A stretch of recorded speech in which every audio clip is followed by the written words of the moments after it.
Welcome back to Grub and Grace. Today's episode is a bit unique, as it is a snippet of a full episode I did with another podcast. Systematic Geekology kindly invited me as a guest to talk about the book Star Wars: The Rise and Fall of the Galactic Empire, as well as the second season of Andor. We get into the themes and ideas presented, as well as digging deep into the politics of Star Wars and how it relates to our modern world. Systematic Geekology creates a space where they seek to create and cultivate healthy conversations between the things we geek out on, as well as the philosophical and theological questions that often arise out of our fandoms. They are your priests, the geeks. They operate as mediators at the intersection of our geek culture and our faith journeys. If you like this sampling of our conversation, be sure to check out Systematic Geekology wherever podcasts are found. Without further ado, I hope you enjoy this short portion of our conversation about Star Wars: The Rise and Fall of the Galactic Empire and Andor Season 2.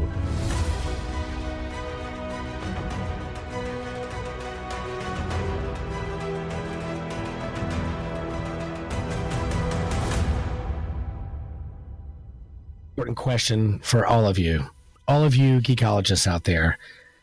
How do empires rise or fall?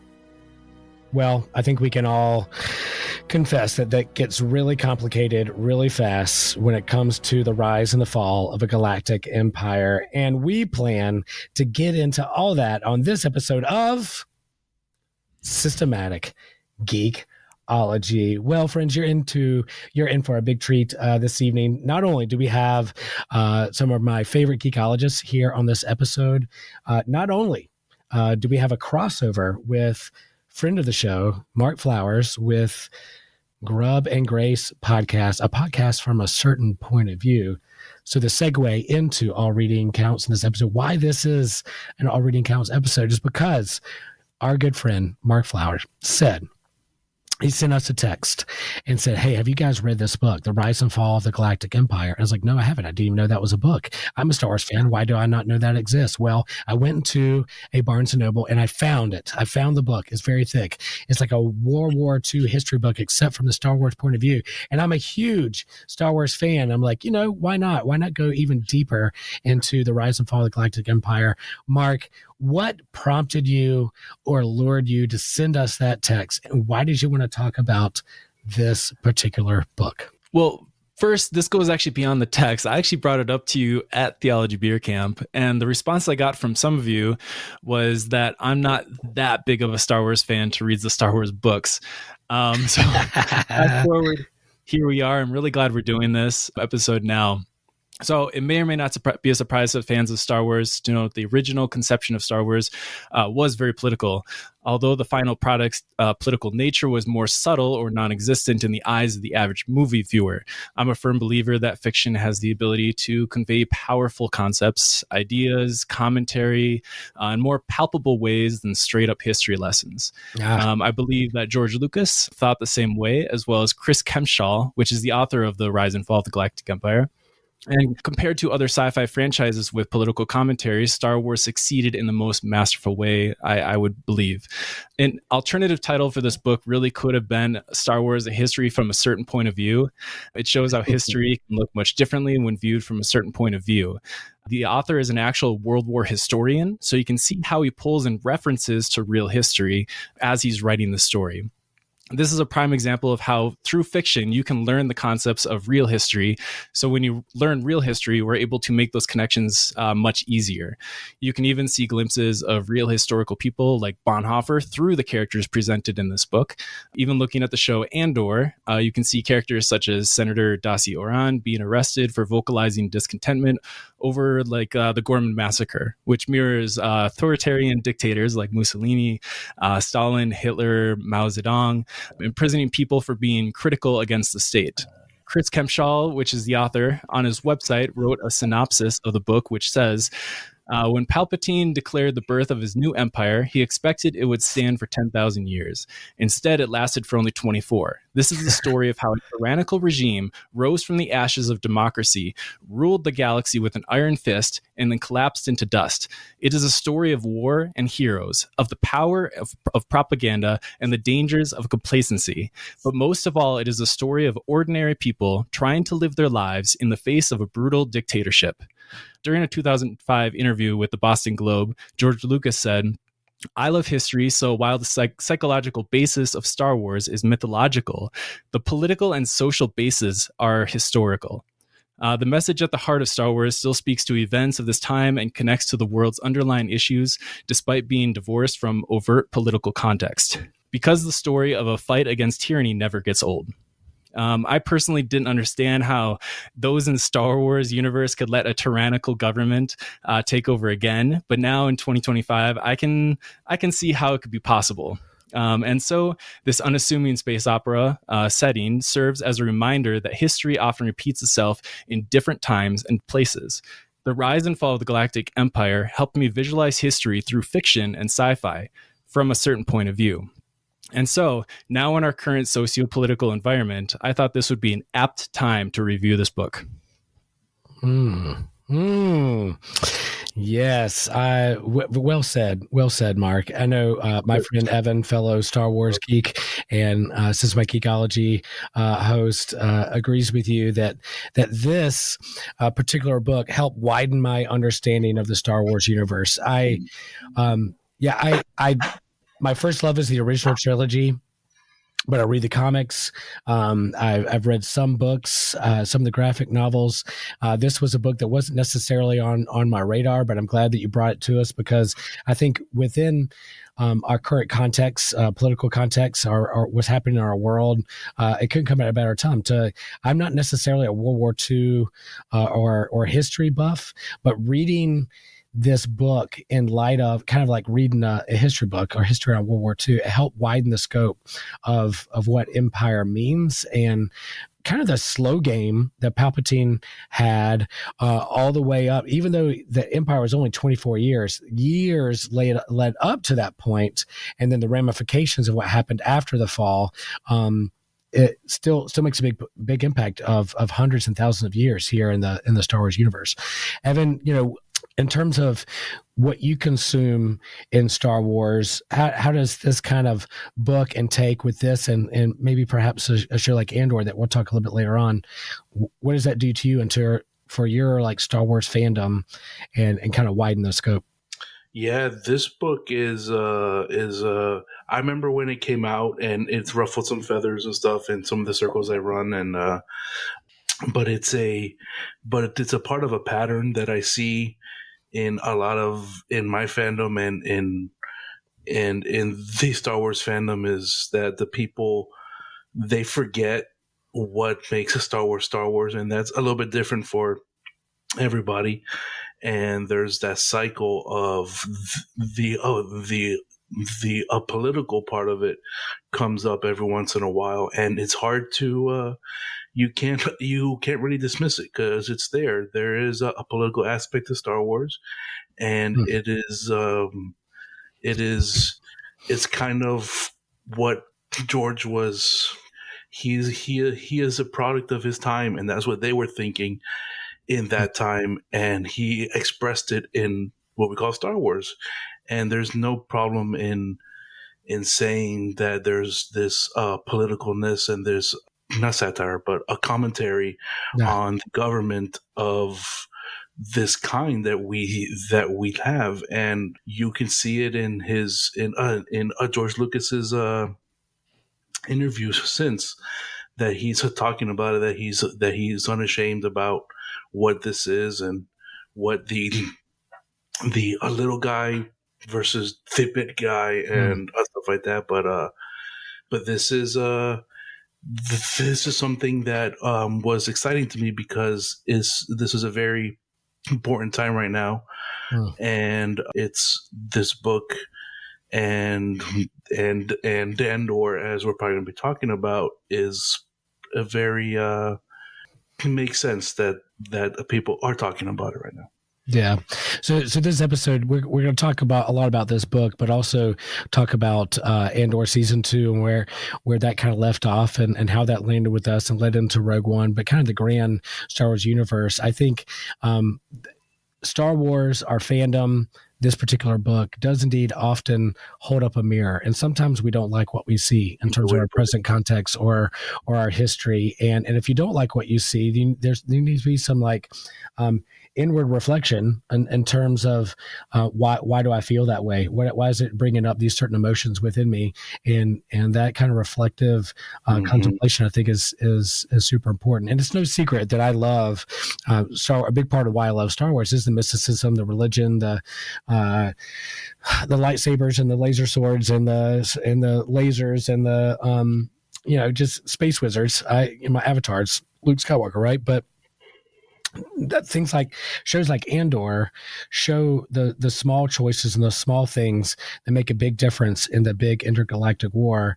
And this book really helped kind of illustrate that for us. Mark, as you were reading this book as a Star Wars fan, did you learn anything new? What highlighted for you, or what mirror did it hold up for you?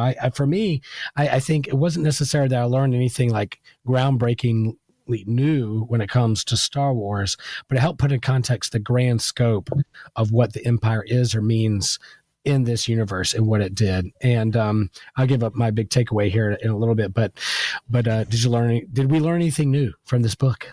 I think I learned quite a bit. I've always been a Star Wars fan, but I never really dug into like the lore of it too much until more recent years, where I started digging into maybe the comics and obviously the book. But and I've read a couple other books too. I've gotten some audio books of stuff, digging into some of that. And there was still quite a bit to this book that I felt I was able to learn and extract from. But I think the majority of my learning was the understanding behind the scenes, not necessarily like about specific events or people, because it touches on a lot of common names that you might hear in like your typical Star Wars film or TV series. But it's more of like, okay, how did this connect to this? And, what is the timeline of events? And kind of what is this sort of background, like monotonous day-to-day life in the Empire kind of like. And so I think I learned a lot of that, as well as I'm reading it and understanding, certain parts of history, like real life history, I can see where some of this kind of overlaps and correlates. And then, of course, researching this episode, learning about how the Vietnam was a big inspiration, and it's been political ever since the conception of it, is that the Vietnam, you got ties into like Nazi Germany, you got ties into other dictatorships like Stalin, Mussolini, Pol Pot, all that. And even into the prequels, you get like Bush era wars. You get Newt Gunray, and the other guy was inspiration from Newt Gingrich and Ronald Reagan. And then even in like Andor, you get some of the more recent stuff like the Palestinian struggle and Middle East, and especially with like Rogue One and the destruction of Jeddah. So it's you get the politics have been through Star Wars for decades now, and if you're just picking up on it now and you're upset about it, sorry to break it to you, but it's always been this way. So, but yeah, I think that's kind of what I picked up from the book. Yeah. Evan, you mentioned that the kind of Vietnam, or you mentioned the Vietnam War, the product of George Lucas's time. Like he was the original story, A New Hope, episode 4 was 1977, coming off in the thick of it, coming off the Vietnam War, and look at the world through those lens. And yeah, you can't do Star Wars without politics. And I know sometimes it can be too on the nose if you feel like convicted because they're coming after your particular political loyalty or party. But again, if that's the case, then we need to reflect on why it's making you feel that way.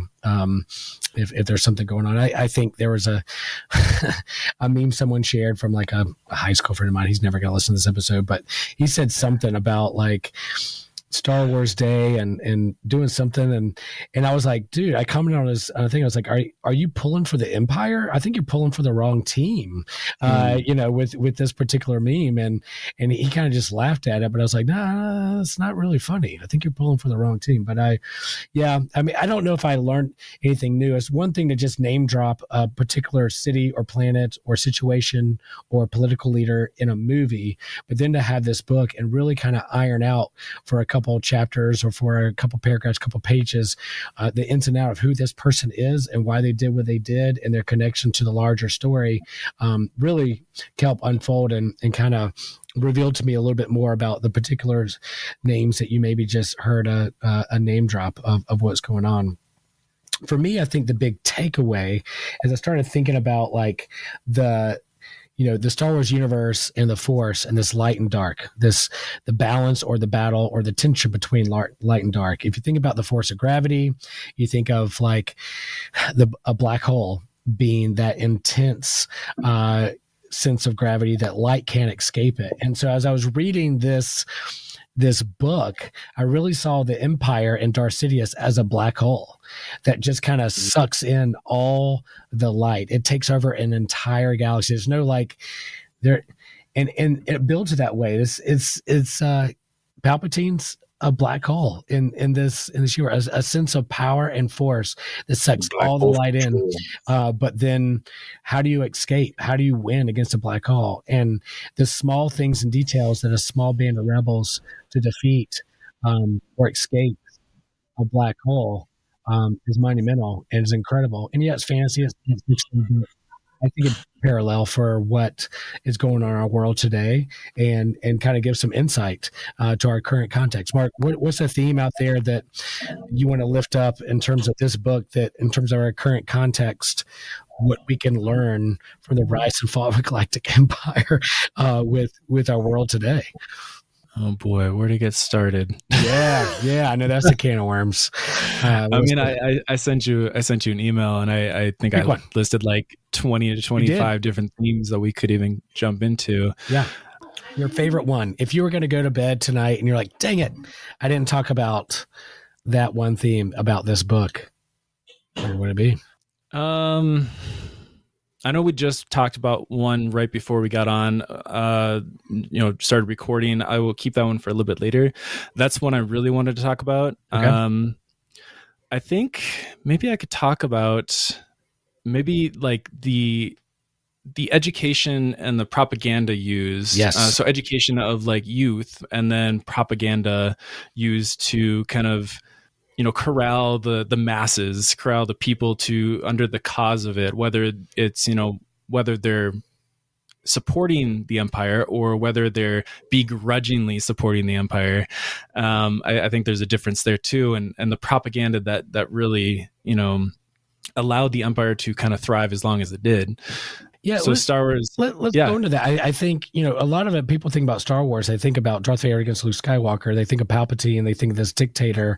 But as you said, this book talks about, all the people that are connected to it. And I think, education, propaganda, and even like the tool of fear that Tarkin brings in, it's not just, oh, we have a Death Star. That was revealed really late in the game.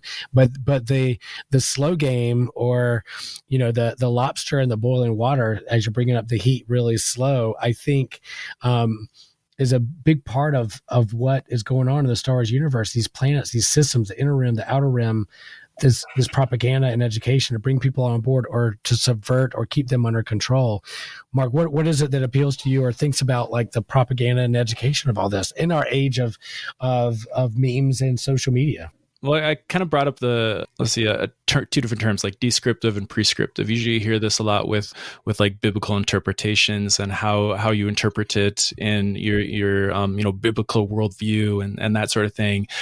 Descriptive being, describing what it is. So it's like a reading from the Bible, or it's, describing what the story is. Prescriptive is how you basically dictate how that's supposed to be lived out in your life or how in someone else's life. And I think what you see with this propaganda and everything is more of that prescriptive. And you see, as you're reading the book, you see a lot of that prescriptive propaganda. This is how you should be. And, to bring in like the Tarkin doctrine, ruling through fear of violence rather than violence itself. Yes. And so basically, where am I going? Like, yeah, this is the propaganda that's kind of building this up. And you with the whole political side of Star Wars, you see a lot of these correlations to like, I hate to bring it up because a lot of people, it is kind of a triggering thing to bring up, like 1930s Germany with it, but with like the Nazi youth program. And you see a lot of like that propagandizing to the youth, the next generation, so that they won't know any other life other than what they've been told as a kid, to, be subservient to the empire and to the dictator. And so with the empire, I know it talks about that, and I forget what, but it talks about that of having schools on different planets, especially like legacy planets, like Coruscant and all that, of like educating that youth so that they have new recruits and generals that they can, replenish the ranks when new generations, need to pass on. So yeah, as far as like with modernity, we see a lot of like prescription through certain like homeschooling curriculum, especially, and I hope this doesn't like turn off a lot of the viewership, but like Christian nationalism and like educational programs such as like PragerU. So, and with Star Wars being such a children's based movie series, there's actually quotes of George Lucas actually saying this is a children's film. Like the original conception of like A New Hope was a children's story, so you could actually deliver a lot of these really powerful concepts. And I would argue, and I've heard some people say that Star Wars is propaganda, that the people that do see the more political side, but argue with the political side and then the nature of the commentary of it.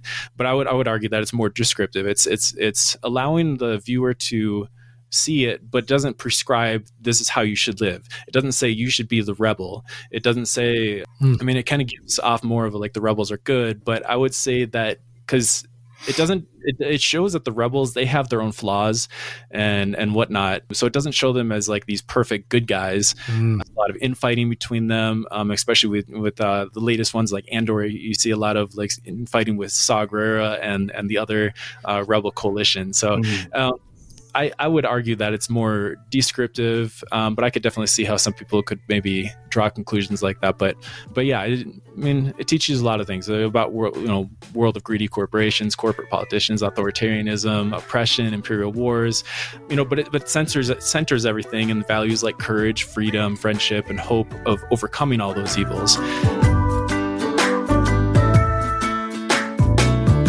That's it for this episode. Be sure to look for Systematic Geekology to listen to the whole episode, as well as their library of other topics, such as other deep dives into Star Wars, anime, video games, movies, and how all of that intersects with philosophy and theology. Thanks for listening. We'll see you in the next episode.